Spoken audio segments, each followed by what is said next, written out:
No princípio, criou Deus o céu e a terra.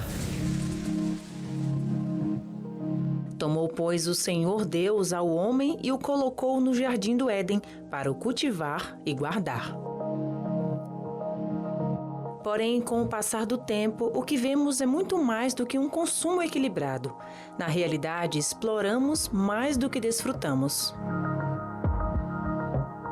Desde que o homem surge na Terra, alguns milhares de anos atrás, a relação dele com a natureza tem se modificado.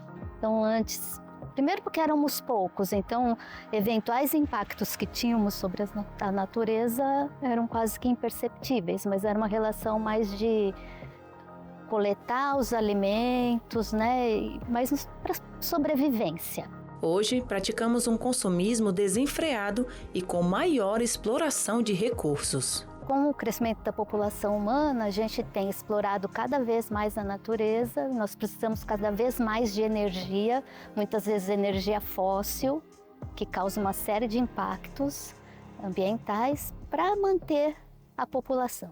Energia fóssil é aquela gerada a partir de combustíveis fósseis, como carvão, petróleo e gás natural. Esse tipo de combustível é o mais utilizado para funcionamento de máquinas e veículos, além de aquecimentos de casas e geração de eletricidade.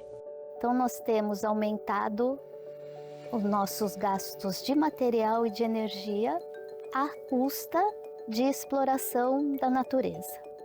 Mas em que momento termina o consumo e começa a exploração com fins lucrativos, sem consciência ambiental? É que muitas vezes o consumo, a gente tem que falar o consumo individual, ok, é aquele que eu faço porque eu preciso me alimentar, sobreviver, E tem a exploração no sentido principalmente de grandes produtores, que visam muito mais o lucro pessoal do que produzir alimento para melhorar a situação da fome no mundo. É isso que eu acho bem complicado, Porque a gente aumentou a produção de alimentos grandemente no mundo, mas a gente não resolveu o problema da fome no mundo.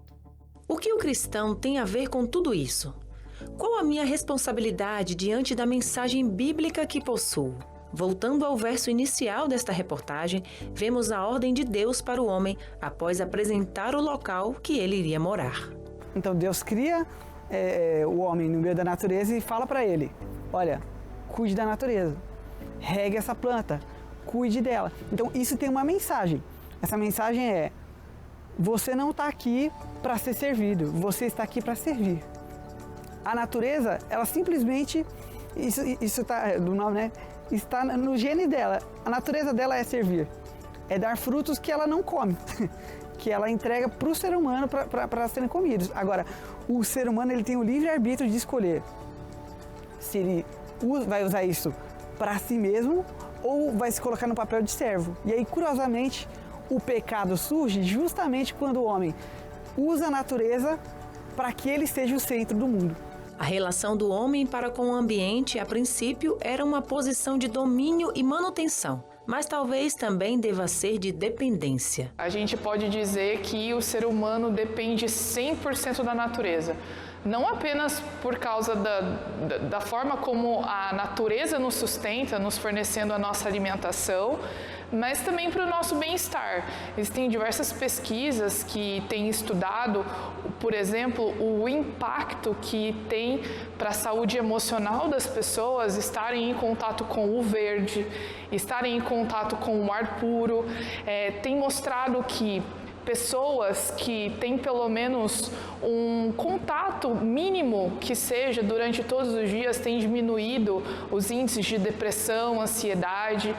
Então, a gente vê claramente que o ser humano, um indivíduo que está presente nos ecossistemas, no ambiente natural, ele depende de diversas maneiras diferentes, assim também como nós estamos dentro das relações com os outros seres vivos, Então, a nossa presença ela pode impactar para o bem ou ela pode impactar para o mal. O consumismo é exatamente o que gera esse impacto negativo.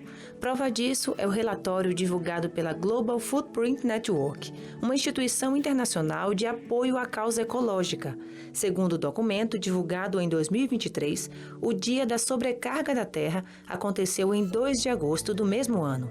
Isso significa que a população tem consumido de maneira tão exagerada que apenas um planeta com todos os seus recursos naturais renováveis não está sendo suficiente para suprir as necessidades de consumo impostas pelos padrões atuais da sociedade. Então, toda vez que a gente consome as coisas, todo ano troca o celular, todos os momentos você está procurando uma roupa nova para comprar, para usar. Quando a gente vai ao mercado, a gente compra as coisas e tem muita embalagem, a gente produz muito lixo e a gente precisa lembrar que essas coisas, para chegarem até nós, elas precisam passar por um processo produtivo que vai explorar os recursos, né? E não só, por exemplo, madeira ou água, mas aí a gente entra na questão dos derivados do petróleo, e aí tem plástico, tem várias coisas. Então, quando a gente para pensar no nosso impacto no meio ambiente, infelizmente, a nossa situação atual mostra que o ser humano não tem se preocupado nem um pouco com o equilíbrio que é importante que exista nos ecossistemas.